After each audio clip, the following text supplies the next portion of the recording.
Oh crap! How you guys doing? Yeah, so I'm in lockdown. Remember I told you I had a line. Well, got to draw a line. My line was when the COVID-19 got within 100 miles of my residence, I was going to lock down. Well, it got within 100 miles of my residence yesterday, and I knew it. But then my water pump quit. I thought, that's going to make things real hard. So,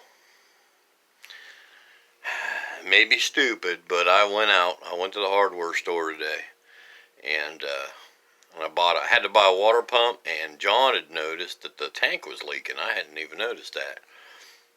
Not real bad, but it was dripping and rusty on the bottom. So, without even looking at it, I said, okay, let's buy the tank too. And so we bought a water pump, we bought a tank, and I also bought some seeds. I got radishes, I got turnips, and I got squash, that's for later, and peas, but I don't know why the packet of peas ain't there. It must be laying on the table. But anyway, yeah, so there's something to do, a little gardening. I can do that and stay several feet away from other people.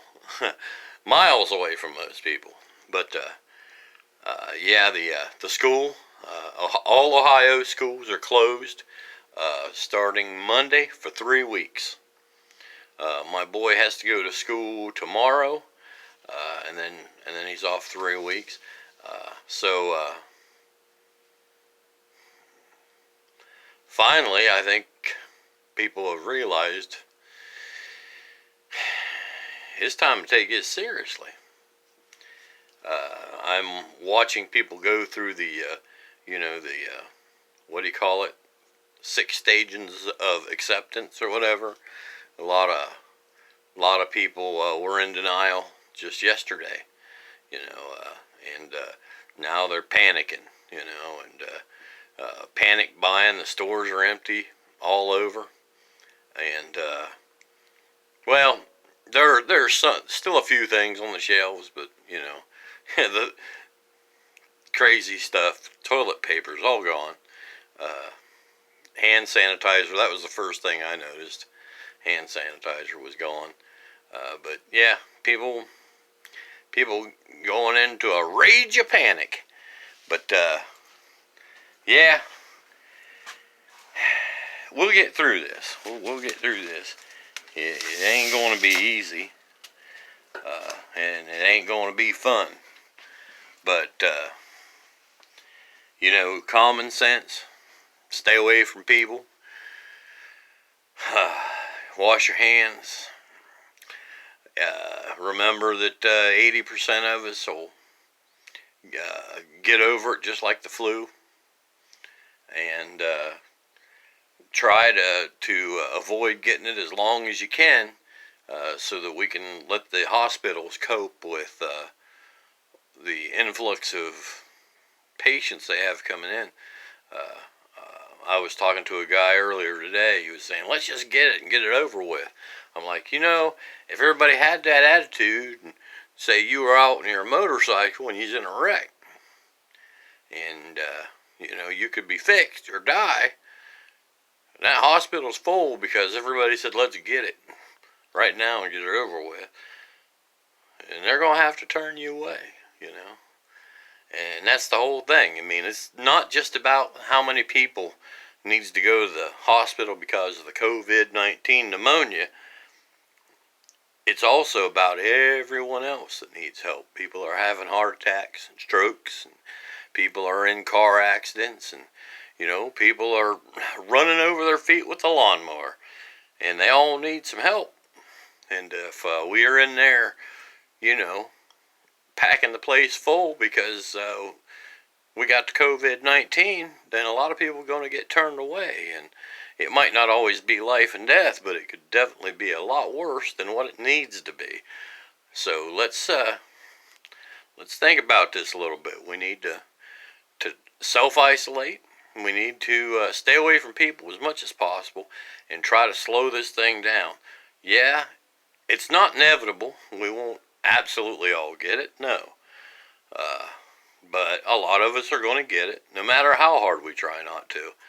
But what we need to keep in mind is let's put it off as long as we can, so as few people can get it at once as has to. And that's about the easiest way we're going to get through it, because at this point,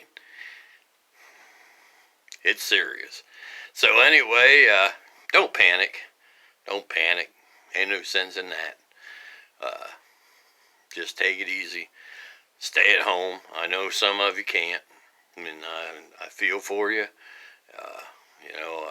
Most of the people I know are stuck going to school, going to work, doing things they have to do, until the government steps in, then, a lot of businesses will not close their doors and will demand the people to come in.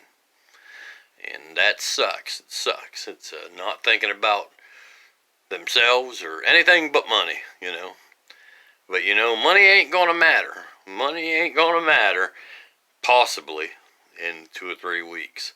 So, think about that. It may be true, it may not be true, but it could be that way. So, let's say money doesn't matter in 3 weeks. What'd you go to work for? I don't know. And let's say that that's not the case. Then you're going to be real mad at me, I guess. So, it's all, you have to think things through. You have to draw a line in the sand. And you have to live through it. You have to live up to it. My line's been crossed, been breached. And I am locked in this beautiful clubhouse for the next, who knows, 2, 3 weeks, maybe more. But I'll leave as little as possible. I'm going to handle it kind of like China. Kind of like China was handling Wuhan.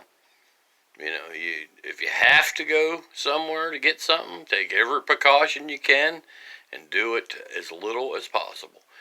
But otherwise, yeah, I'm staying away from people. You guys too. Especially you guys.